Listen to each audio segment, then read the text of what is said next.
بنتی ہے نا وہ. تو وہ گنبد خضرا کی پیچھے یہ ہسٹری ہے. آپ کو یہ بھی نہ سمجھے کہ ٹیکنالوجی نہیں تھی. ٹیکنالوجی تو رسول اللہ کی پیدائش سے پہلے آلموسٹ 35 سال پہلے آیا صوفیہ یہ استنبول میں جو ہے, جس کا گنبد خضرا سے ایٹ لیسٹ 10 گنا بڑا ہے, وہ بنایا گیا تھا نبی الاسلام کی پیدائش سے بھی 35 سال پہلے.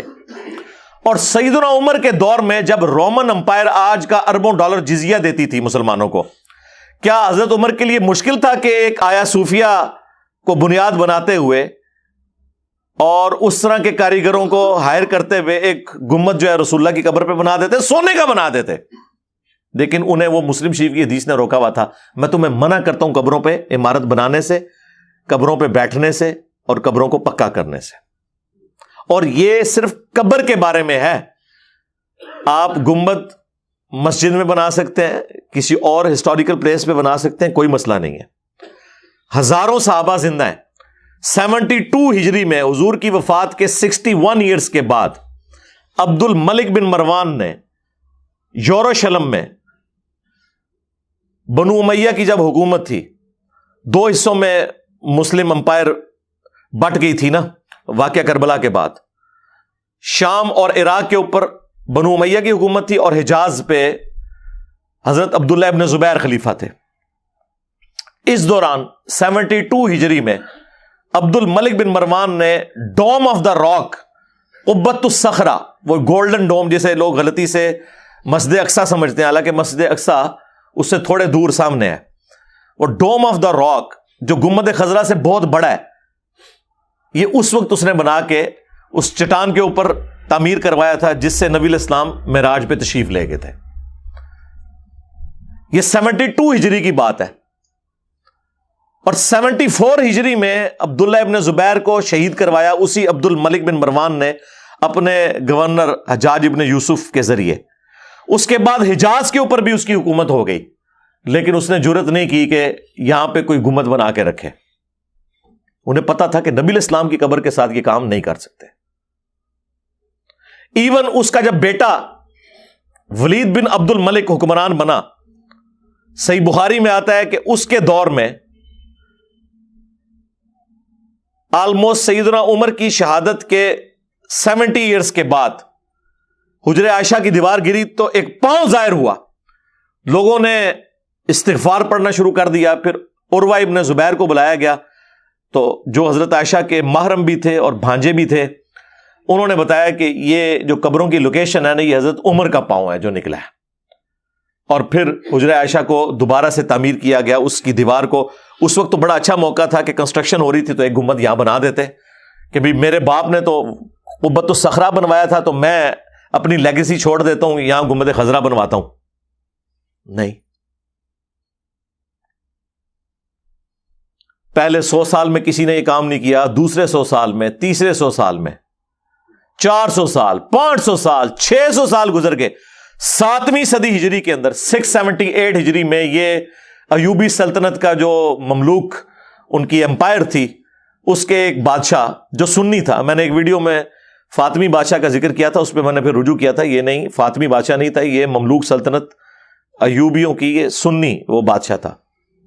اور یہ 7ویں صدی ہجری مسلمانوں پہ افتاد ٹوٹی ہے. اسی میں ہی جو ہے وہ ایک اور مملوک سلطنت کا جو بادشاہ تھا جو اس سے پہلے تھا, اس نے جو ہے وہ الملک المظفر, اس نے یہ مروجہ میلاد والا سلسلہ شروع کروایا. یہ بھی 7ویں صدی ہجری میں شروع ہوا ہے میلاد کا سلسلہ. اس سے پہلے میلاد اس طریقے سے نہیں منایا جاتا تھا. وہ اسی طریقے کو فالو کرتے تھے جو صحیح مسلم میں حدیث ہے, فیہ ولدت وفیہ انزل علیہ, میں پیر کا روزہ اس لیے رکھتا ہوں کہ اس دن میری پیدائش ہوئی اور اس دن مجھ پہ پہلی دفعہ وحی نازل ہوئی. اللہم صلی علی محمد وعلی آل محمد. اور یہ گنبد خضرا بھی لا کے رکھ دیا انہوں نے. اور یہ پوری تاریخ آپ کو تاریخ مدینہ کے اوپر پہلے 900 سال کی پوری تاریخ ریٹن میں موجود ہے. پوری دنیا میں یہ کتاب ہسٹری میں مسلمانوں کے ہسٹورینز اسے کوٹ کرتے ہیں. وفاء الوفا علامہ سمہودی کی 911 ہجری کے اندر وہ فوت ہوئے ہیں, انہوں نے اپنے زمانے تک پوری گنبد خضرا کی اور پلس مسجد نبوی شریف کی اور پورے مدینے کی بیسیکلی انہوں نے ہسٹری لکھی ہے. اور اسی میں وہ جھوٹا واقعہ بھی وہ نور الدین زنگی والا لکھا ہوا ہے بغیر سند کے کہ وہ نبی الاسلام کی قبر مبارک سے جسم عطر جو ہے وہ یہودی غائب کرنے لگے تھے. اور یہ وہ لوگ واقعہ سناتے ہیں جو اپنے بابوں کے بارے میں عقیدہ رکھتے ہیں کہ وہ مرنے کے بعد بھی اتنی طاقتیں رکھتے ہیں. وہ رسول اللہ کے اوپر جھوٹا الزام لگا رہے ہیں کہ نبی الاسلام کی یعنی قبر مبارک سے جسم نکال کے یہودی شفٹ کرنے لگے تھے. اور نور الدین زنگی وہاں پہ پہنچ گیا, اسے نبی الاسلام نے زیارت کروائی. نبی الاسلام کو آپ کی قبر مبارک یا آپ کے جسم عطر کی حفاظت کے لیے کسی باہر سے پرسنالٹی کی ضرورت نہیں ہے. ورنہ یزید کے دور کے اندر جو کچھ مسجد نبوی کے ساتھ ہوا, مدینہ شریف کے ساتھ ہوا, واقعہ حرہ کے اندر, اس کے بارے میں آپ کیا بات کریں گے پھر؟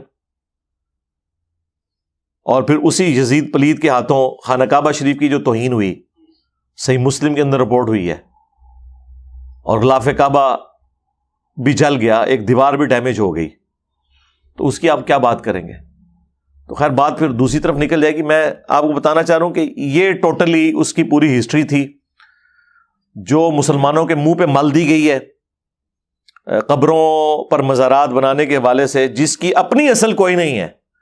اس گنبد خضرا کو رسول اللہ کی مخالفت میں بنایا گیا ہے, اور آج سعودی حکومت صرف ایک حدیث کے پیچھے, وہ جو بخاری مسلم کی حدیث ہے, اے عائشہ تیری قوم نئی نئی جہالیت سے نہ پھری ہوتی تو میں حتیم کو توڑ کے کعبے میں داخل کر دیتا اور ابراہیمی بنیادوں پہ کھڑا کر دیتا, اور آج تک حتیم باہر ہے, حالانکہ نبی اسلام کی خواہش تھی کہ اسے اندر کیا جائے. بیچ میں ایک دفعہ عبداللہ ابن زبیر نے کیا, لیکن پھر حجاج ابن یوسف نے توڑوا کے اندر کر دیا, وہ مسلم شریف میں آتا ہے. بہرحال وہ آج تک باہر ہے. اس کے تحت علماء عرب اور جو سعودی حکومت کے سربراہ تھے انہوں نے کہا کہ بھئی اب اس کو فتنہ نہ بنایا جائے امت کے لیے. ٹھیک ہے, انہوں نے غلط کام کیا, وہ خود جواب دہ ہوں گے. اور حیران کن بات ہے, جس بندے نے یہ مشورہ دیا تھا نا گنبد خضرا رکھنے کا, کمال احمد, وہ کچھ عرصے بعد معزول ہو گیا, اور لوگ کہتے تھے اسے سزا ملی ہے جو اس نے یہ بدعت کروائی ہے. اس زمانے میں لوگ اسے گستاخی حضور کی سمجھ رہے تھے گنبد رکھنے کو. آج لوگ گنبد خضرا کو نبی اسلام کے ساتھ جوڑ رہے ہیں, اور اس زمانے میں لوگ سمجھتے تھے یہ لوگ گستاخ ہیں جنہوں نے حضور کی وفات کے 650 سال بعد لا کے گنبد اوپر رکھ دی ہے. فرق دیکھا آپ نے؟ اتنا جھوٹ بولو کہ سچ لگنا شروع ہو جائے. پاکستان کے پولیٹیشنز کے کثرت کے ساتھ جھوٹ بولنے اور یو ٹرنز کی برکت سے آپ کو یہ چیز پتہ چل گئی ہوگی کہ جھوٹ کی کتنی برکات ہوتی ہے زیادہ بولنے کی, کہ لوگ سچ سمجھنا شروع کر دیتے ہیں. تو جناب یہ اس کی اصلیت تھی جس کے اوپر انہوں نے پوری دنیا کے مزارات کھڑے کیے ہوئے ہیں. آج آپ بات کریں وہ کہتے ہیں گستاخی ہوگی جی, آپ گنبد کو ہٹانا چاہتے ہیں. البتہ اس وقت سعودی حکومت نے یہ دلیری دکھائی کہ جو بقیہ غرقت میں مزارات بنے ہوئے تھے, بڑے بڑے کبے بنے ہوئے تھے, وہ آلموسٹ 1896 کے قریب کی ایک تصویر ہے, اوریجنل بلیک اینڈ وائٹ, کسی سیاح نے کھینچی تھی, اس میں وہ سارے مزارات نظر آ رہے ہیں, بڑے بڑے کبے بنے ہوئے ہیں. وہ کوئی 10-12 تو بڑے بڑے کبے تھے. ایک اہل البیت کی جہاں پہ قبریں تھیں, سیدہ فاطمہ سلام اللہ علیہا, امام حسن علیہ السلام, اور امام زین العابدین, امام باقر, امام جعفر, اور حضرت عباس بن عبد المطلب. یہ 6 قبریں ایک جگہ تھیں, اس کے اوپر ایک گنبد بنا ہوا تھا, اہل البیت کی قبریں. اسی طریقے سے سیدہ عائشہ سلام اللہ علیہا اور باقی جو امہات المومنین ہیں ان کی قبروں کے اوپر ایک گنبد بنا ہوا تھا. سیدہ حلیمہ سعدیہ کی قبر بقیہ غرقت میں, اس کے اوپر ایک گنبد بنا ہوا تھا. سیدنا عثمان غنی رضی اللہ تعالیٰ عنہ کی قبر مبارک پہ ایک گنبد بنا ہوا تھا بڑا سا.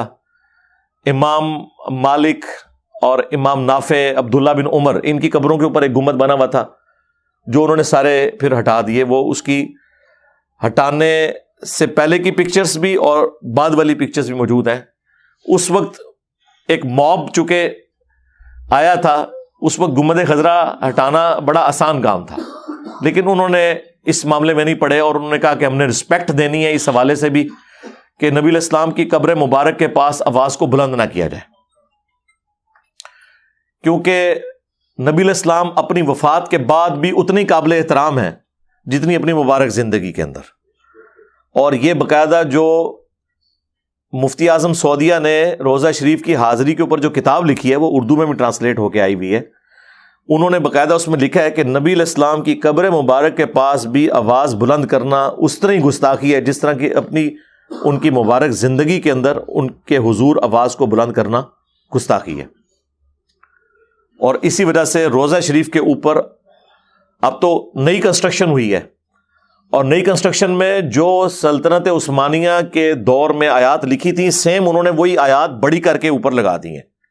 سینٹرل جو مین جالی ہے جس میں ایک بڑا سا آپ کو رنگ سا بنا ہوا نظر آئے گا، اس کے اوپر لکھا ہے کہ اس کی سیدھ میں نبی علیہ السلام کا چہرہ انور ہے، اور پھر تھوڑا سا اس سے آگے سیدنا ابوبکر، اور پھر اس سے آگے سیدنا عمر.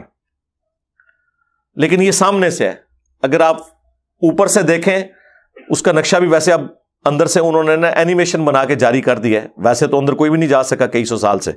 یہ جو اندر حکمران بھی جاتے ہیں نا قبر مبارک تک نہیں جاتے، اس کے بعد جو دیواریں بنی ہوئی ہیں نا